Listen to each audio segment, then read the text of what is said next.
வளையல காணுமா? ஒரு சின்ன கதை சொல்றேன், கேக்குறீங்களா? ஒரு பெரிய ராஜ்யம் ஒண்ணு இருக்கு. அந்த ராஜ்யத்துல ஒரு புத்திசாலியான ஒரு அரசர் ஒருத்தர் இருக்காரு. அவர்கிட்ட அளவுக்கு மீறிய பெரிய பொக்கிஷங்கள் எல்லாம் நிறைய சேர்த்து வச்சிருக்கிறாரு.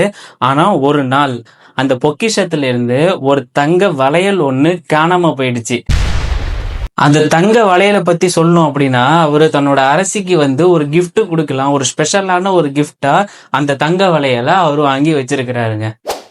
அரசர் செம கோவமாயிடுறாரு. எப்படியாவது இந்த திருடனை கண்டே பிடிச்சாகணும் அப்படின்ட்டு செம காண்டாயிடுறாரு.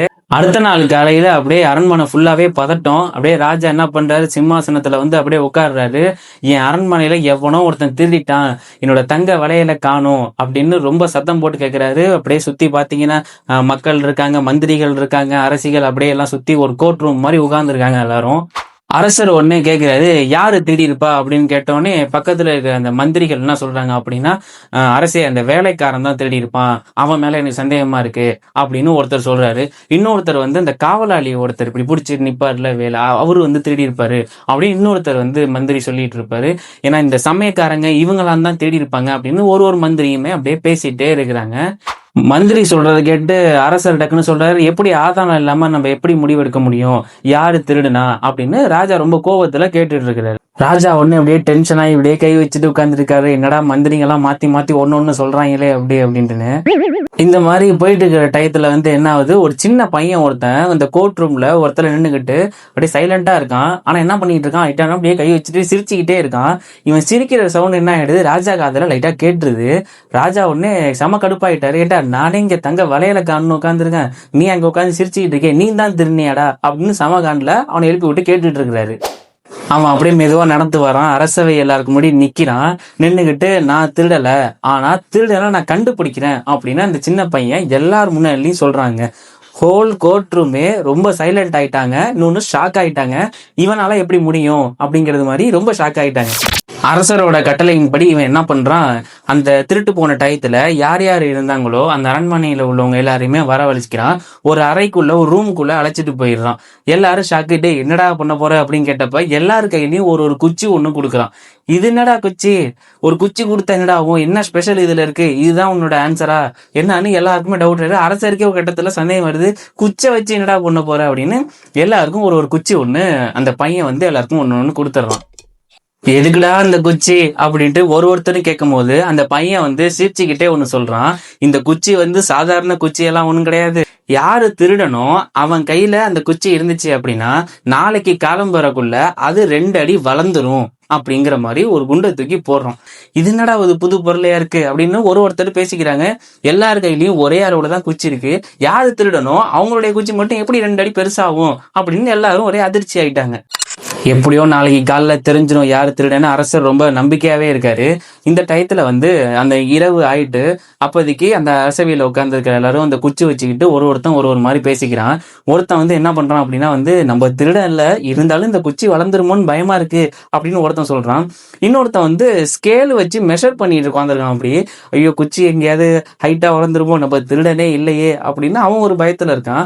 ஆனா உண்மையான திருடன் அதே குச்சி அப்படியே கையில வச்சுக்கிட்டு இருக்கும் போது அவனுக்கு என்ன பண்றது தெரியல, ரொம்ப பயந்துட்டு இருக்கான். தூங்கவும் முடியல குச்சை வச்சுக்கிட்டு. டக்குனு எங்கேயாவது வளர்ந்து போயிட்டுனா நம்ம மாட்டிக்குவோமே, காலையில அரசர்கிட்ட மாட்டிப்போம், பெரிய வளையலா வேற இருக்கு, நம்ம ஏதாவது மாட்டிக்கிட்டா என்ன செய்யறதுன்னு அவனுக்கு ரொம்ப பதட்டமாவே இருக்கு. இந்த பயத்துல அந்த திருடன் யோசிக்கிறான், நாளைக்கு குச்சி பெருசாயிட்டுனா நான் சிக்கிடுவேன், அரசர்கிட்ட மாட்டிக்குவேன் அப்படின்னு என்ன பண்றான், ஒரு முடிவு எடுத்துறான். அது என்ன அப்படின்னா, குச்சியே 2 அடி வெட்டிடுறான். மேல வெட்டிட்டோம் அப்படின்னு நாளைக்கு வளர்றப்ப பிரச்சனை இருக்கு, அதில் நம்ம தப்பிச்சுக்கலாமே அப்படின்னு நினைச்சிட்டு அவன் வெட்டிட்டு முடிச்சிடறான். அடுத்த நாள் காலையில பாத்தீங்கன்னா அதே அரசவையில அரசர் இருக்காரு, மக்கள், மந்திரி, நேத்து யார் யார் உட்கார்ந்துருந்தாங்களோ எல்லாருமே இருக்காங்க. அந்த பையன் வர்றான், இந்த மாதிரி குச்சியை வச்சு கண்டுபிடுறா அப்படிங்கவும் எல்லா குச்சியும் கொடுக்குறாங்க. அவன் ஒண்ணு மட்டும் குட்டியா இருக்கிறத பாத்துறான். அரசே, இது மாதிரி நான் சொன்னது உண்மைதான், ஆனா அது 2 அடி வளராது, அந்த திருடன் கரெக்டா பார்த்து அதை வெட்டி அவனே மாட்டிக்கிட்டான், இவனோட குச்சி கம்மியா இருக்கு, அப்ப இவன் தான் திருடன் அப்படின்னு அந்த பையன் அந்த அரசர்கிட்ட சொல்லிடுறான். அரசர் உடனே செம காண்டாயிடுறாரு. நீ தான் திருநியா, உன்னை எவ்வளவு நம்பிட்டு இருந்தேன், ஆனா நீ பக்கத்துல இருக்கிறவனே துரோகம் பண்ற அப்படின்ட்டுன்னு அவனை பிடிச்சி அங்கேயே அரெஸ்ட் பண்ணிட்டாங்க. தங்க வளையலையும் மீட்டு எடுத்துட்டாங்க. இந்த பையனுக்கு ரொம்ப சந்தோஷம், அதை விட அரசருக்கு ரொம்ப சந்தோஷம். எப்படியாவது இந்த வளையலை கண்டுபிடிச்சு கொடுத்துட்டான், ரொம்ப புத்திசாலியா இருக்கான் இந்த வயசுல அப்படின்னு அவனுக்கு நிறைய பாராட்டுக்களை கொடுத்துக்கிட்டே இருக்கிறாருங்க. மாரல் ஆஃப் த ஸ்டோரிஸ் அப்படின்னு சொல்லணும்னா, நேர்மையானவன் எதை கண்டும் பயப்பட மாட்டான். தவறு செஞ்சவன் அவனோட மனசுக்கு அவனே பயந்துகிட்டே இருப்பான்.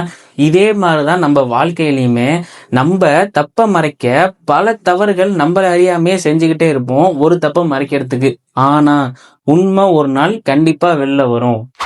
நம்ம நேர்மையா வாழ்ந்தோம்னா பயம்னு ஒண்ணு நம்ம மனசுக்குள்ள இருக்கவே இருக்காது எந்த விஷயத்திலயுமே. ஸோ நேர்மையா இருங்க, ஹானஸ்டா இருங்க, அது ரொம்ப வாழ்க்கையில முக்கியம் அப்படிங்கிற ஒரு மாறலை நம்ம வீடியோ மூலியமா நம்ம சப்ஸ்கிரைபர்ஸ்க்கு எல்லாருக்குமே தெரிய வைப்போம் அப்படின்ட்டு தான் இந்த கதை.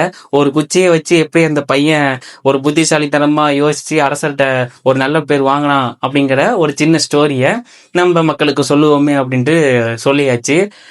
தொடர்ந்து சப்போர்ட் பண்ணிக்கிட்டே இருங்க. வாழ்க்கை வைப்ஸை சப்ஸ்கிரைப் பண்ணிக்கிட்டே இருங்க. Thank you all. ரொம்ப சூப்பர். ஏன்னா தொடர்ந்து நிறைய சப்ஸ்கிரைபர் வரவும் இந்த வாட்டி கண்டென்ட்ல வந்து கதை நிறைய சொல்லுங்க. அன்னைக்கு இந்த இந்த முருகன் லட்சுமி கதை நல்லா இருந்துச்சு அப்படிங்கிற மாதிரி ஒரு கதையா சொல்லுங்கவும் நம்ம ஒரு கதையில இறங்கியாச்சு. லைவ் சம்மந்தமா ரிலேட்டிவிட்டி சம்மந்தமா என்னென்ன இருக்கோ நம்ம தொடர்ந்து சொல்லிக்கிட்டே இருப்போம். தொடர்ந்து ஆதரவு கொடுத்துட்டே இருங்க. வாழ்க்கை வைப்ஸை சப்ஸ்கிரைப் பண்ணுங்க. Thank you all.